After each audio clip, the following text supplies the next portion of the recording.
Have you ever wondered why it is difficult to meditate?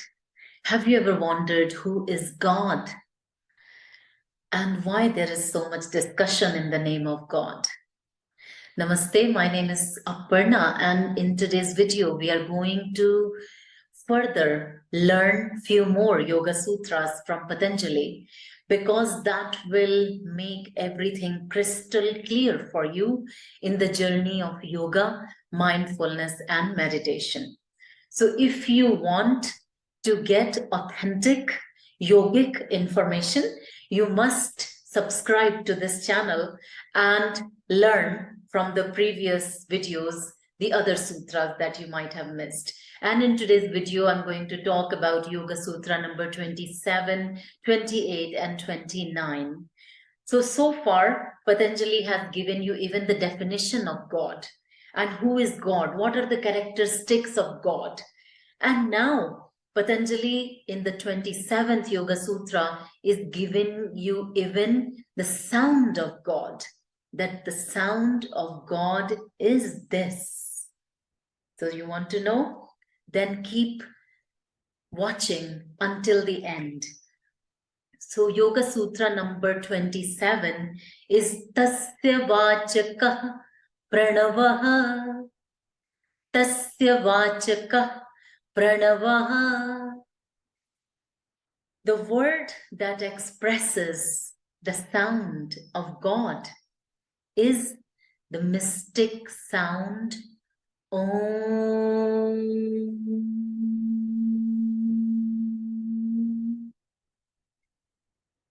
When you say even just simply the word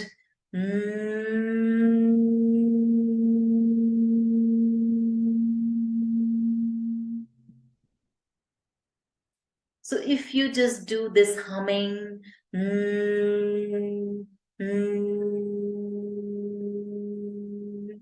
you will experience some vibrations, and that is the sound of God. But because it's not giving you the full, like how to say it, so it became AUM, Om.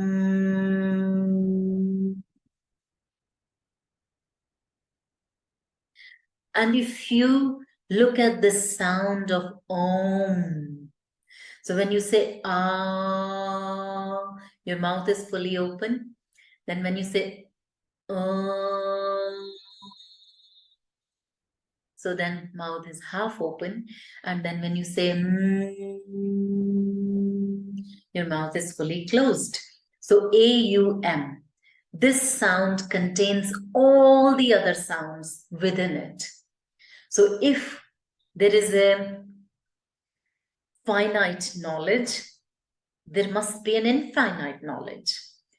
If there are so many languages, so many words, so many sounds, there must be that sound that contains all the other sounds. So if finite are we, then infinite is God. If finite are all the languages and their use, then infinite sound is Om. And that is the sound of God. Om. So Tasya Vachaka Pranava means the sound of God is the mystic sound of Om, which expresses Ishvara, because you experience Ishvara inside you. You experience that vibration inside you. And that vibration is enough to get you to be closer to the God. And then in next Yoga Sutra, which is Yoga Sutra number 28, Patanjali is telling you other ways of experiencing the magic of meditation. So the Yoga Sutra number 28 is Tajjapastadartha Bhavanam. So hear it again. Tajjapastadartha Bhavanam. So when you repeat the name with reflecting upon its meaning, that can be helpful in your journey of yoga or meditation, or to know the God. And that's why japa meditation or japa technique has been so powerful. If you've heard about TM, which is transcendental meditation, so in TM, they give you this mantra, and you're supposed to repeat that mantra. And in traditional yogic system, even till date, this happens that devoted pupils, they go to their guru, and their guru ordains them by giving them a mantra. And Shishya take that mantra and repeats it every day. And this is called japa. So when you do japa and repeat that again and again and again, initially without even understanding its meaning, and eventually with meaning, then sometime while you are doing the japa technique, that knowledge of the inner self dawns upon you, and you start to do that self-realization. Your consciousness starts to lift up and up and up and up. And you start to get that clarity of the mind, and the mind becomes more free from unnecessary thoughts, and there is more space to realize and understand the self, which Patanjali called chitta. So chitta is your inner perceptual space where you start to see the God, or you realize that you are the God, because the God element is in all of us. So this is the japa technique. If you haven't been given any mantra, if you don't know any mantra, then you can just simply chant Om, which is the sound of God.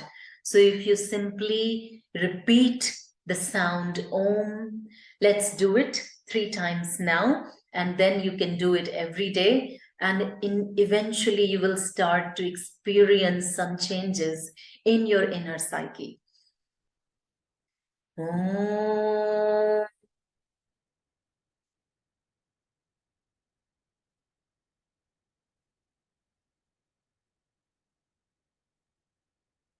Om.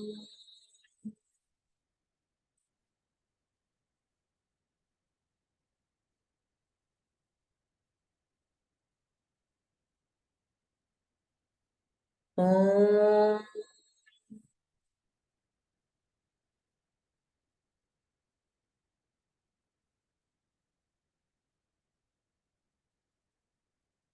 So like that, you can do this japa technique by chanting the sound of Om. The last Yoga Sutra for today's session, which is Yoga Sutra number 29, which is Tattah Pratyak Chetana Dhigamo Pyantaraya Bhavascha. In this Yoga Sutra, Patanjali is saying that when you do this practice, so he has given you loads of different options. So when he say this practice means any of the previous ones that have been explained to you. So once you do this practice, all the obstacles disappear, and at the same time, simultaneously, the knowledge of the inner self dawns upon you. So slowly and eventually, gradually, I mean, don't expect any miracle if you've just started doing yoga, if you've just started practicing meditation, then give yourself some time, like give yourself a couple of months at least. And then, as Swami Vivekananda in his book of Raja Yoga explains, that there will be signposts from the universe time to time at different occasions. You will get kind of a signpost that you are going on the right direction. You will have that inner knowing that you're doing something right. you're feeling better. You sometime even you may be feeling actually that you're clearing up a space, and for that clearing up of a space, maybe there is some toxic emotions that have been stored for years. They need to be released, and that opportunity will also come in your yogic journey. But initially, it all will be going really, really smoothly. If you are not sure, then Patanjali does explain the importance of having a teacher or importance of having a guru who can guide you on your journey, so that you don't become lost and you don't feel scared and you don't give up from this path, because some people find meditation quite hard. So today I've covered Yoga Sutra number 27, 28, 29. Now we know who is God, what are the qualities of God, what are the various different ways that can be chosen to raise the level of consciousness. And I can't wait to bring more videos for you. So if you have any questions, please write in the comment box below and I will try my best to answer them. Namaste.